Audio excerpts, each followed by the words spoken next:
જે નામથી માત્ર ગુનેગારો જ નહીં, જે નામથી અત્યારે પોલીસ અધિકારીઓ પણ ફફડે છે, એ રાજ્યની સૌથી મોટી એજન્સી એટલે કે સ્ટેટ મોનિટરિંગ સેલ, જે ડીજીપીના સીધા તાબામાં આવે છે.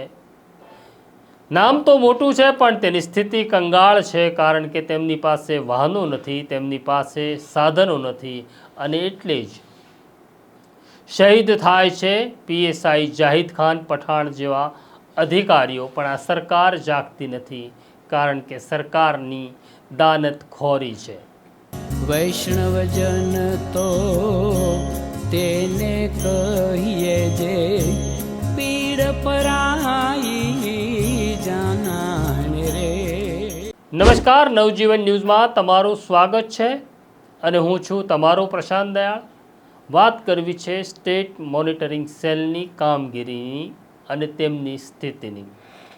સ્ટેટ મોનિટરિંગ સેલ એ ગુજરાતના ડીજીપીના સીધા તાબામાં આવતી રાજ્યવ્યાપી એજન્સી છે.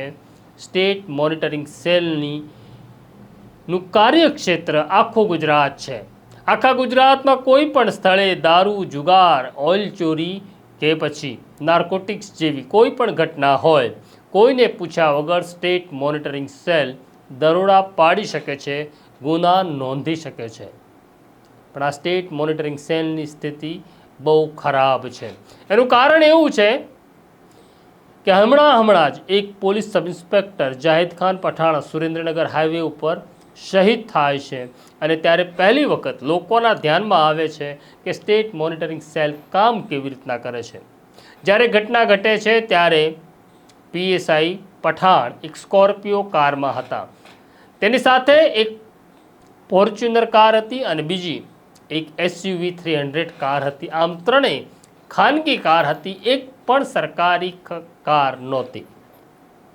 પહેલાં સ્ટેટ મોનિટરિંગ સેલનું માળખું સમજી લઈએ તો સ્ટેટ મોનિટરિંગ સેલમાં એક ડીઆઈજી છે, હવે એસપી નથી, કારણ કે નિર્લિપ્રાયને એસપીમાંથી ડીઆઈજીની બઢતી મળી છે.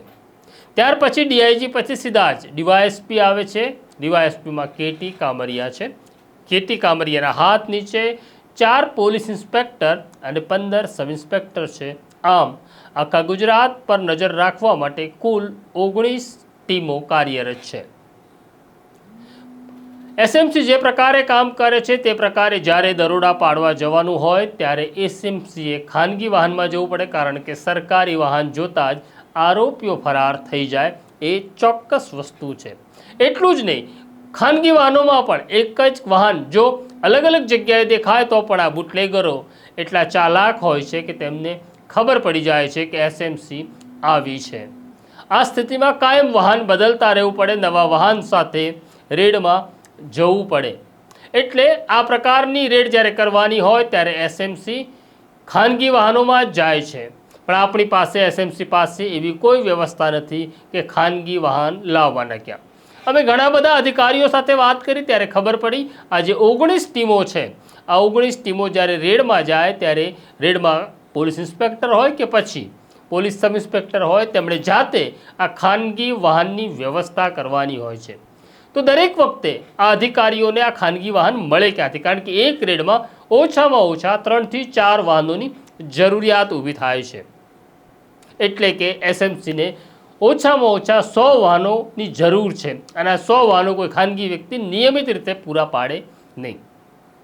આ સંજોગોમાં એસએમસીના અધિકારીઓ જે ખેંચેલી કાર હોય છે તે સસ્તામાં ખરીદી લેતા હોય છે. ખેંચેલી કાર એટલે શું, એવો પણ પ્રશ્ન કદાચ તમને થાય તો તેની સ્પષ્ટતા કરી દઉં કે જેમની લોન બાકી છે, એ જેમણે લોન ભરપાઈ નથી કરી કાર લોન, એવી કાર બેન્કો ખાસ એજન્સીઓ પાસેથી ખેંચી લે છે. એટલે કે જે કસ્ટમર છે એનું વાહન પરત લઈ લેવામાં આવે છે. આ વાહનો પડ્યા રહે છે. આ પડી રહેલા વાહનો એસએમસી જ નહીં, અનેક એજન્સીઓ, ક્રાઇમ બ્રાન્ચ અને સીઆઈડી ક્રાઇમ જેવી એજન્સીઓના અધિકારીઓ પણ વ્યક્તિગત રીતે પોતે ખર્ચ કરીને આ વાહનો સસ્તામાં ખરીદતા હોય છે, અને આ વાહનોનો ઉપયોગ આ પ્રકારની રેડમાં થતો હોય છે. પીએસઆઈ પઠાણ જ્યારે શહીદ થાય છે ત્યારે જ આવા 3 વાહનો ત્યાં હતા, બહુ સ્વાભાવિક છે. એટલે ખાનગી વાહનોની જરૂરિયાત હોય છે. પીએસઆઈ પઠાણની શહીદીના થોડા સમય પહેલાં એસએમસીએ સરકારને વિગતવાર એક રિપોર્ટ મોકલ્યો હતો જેમાં કહ્યું હતું કે અમારે મોટી સંખ્યામાં ખાનગી વાહનોની જરૂરિયાત છે, કારણ કે અમે સરકારી વાહન લઈને દરોડા પાડવા જઈ શકતા નથી, પણ સરકારે હજી સુધી આ રિપોર્ટ તરફ ધ્યાન આપ્યું નથી. અમને એવું લાગે છે કે ઘણી ઘટના ઘટી ગયા પછી, એટલે કે કોઈનું બલિદાન અપાય પછી જ સરકારની આંખ ખુલતી હોય છે. હજી સુધી આ પ્રકારની એજન્સીઓને ખાનગી વાહન ફાળવવામાં આવ્યા નથી. એટલું જ નહીં, સ્ટેટ મોનિટરિંગ સેલ મોટે ભાગે હાઈવે ઉપર કામ કરે છે. તેમને નાકાબંધી કર્યા વગર, કારણ કે જો બેરિકેડ્સ મૂકીને વાહન રોકવામાં આવે તો બુટલેગર્સને આગળથી ખબર પડી જાય છે કે નાકાબંધી છે. એવા સંજોગોમાં બેરિકેડ્સ મૂકીને નાકાબંધી થઈ શકતી નથી. એટલે આ પ્રકારે જ્યારે વાહન રોકવાનું હોય ત્યારે ખૂબ જ જોખમી કામ હોય છે. વિદેશોની અંદર જે પ્રકારની નેટ કે જે પ્રકારના ખીલાવાળા પટ્ટા હોય છે, જેનાથી વાહનમાં પંચર પાડી શકાય, એવા કોઈ સાધનો અત્યારે સ્ટેટ મોનિટરિંગ સેલ પાસે નથી. આમ એજન્સી ભપકાદાર દેખાય છે, પણ જ્યારે આ એજન્સીના અધિકારીઓ રોડ ઉપર દારૂ પકડવા જાય છે ત્યારે જીવન મરણનો જંગ રમતા હોય છે. પીએસઆઈ પઠાણ શહીદ થયા એ પહેલી ઘટના નથી.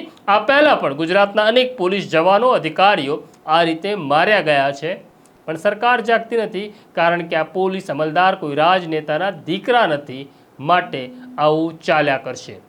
તો આ સ્ટોરી તમને કેવી લાગી કોમેન્ટ બોક્સમાં જરૂરથી લખજો. બેલ આઇકોન દબાવી અમારી સાથે રહેજો. અત્યારે મને અને મારા સાથી જયંતને રજા આપો. નમસ્કાર. વૈષ્ણવજન તો તેને કહીએ જે પીડ પરાઈ.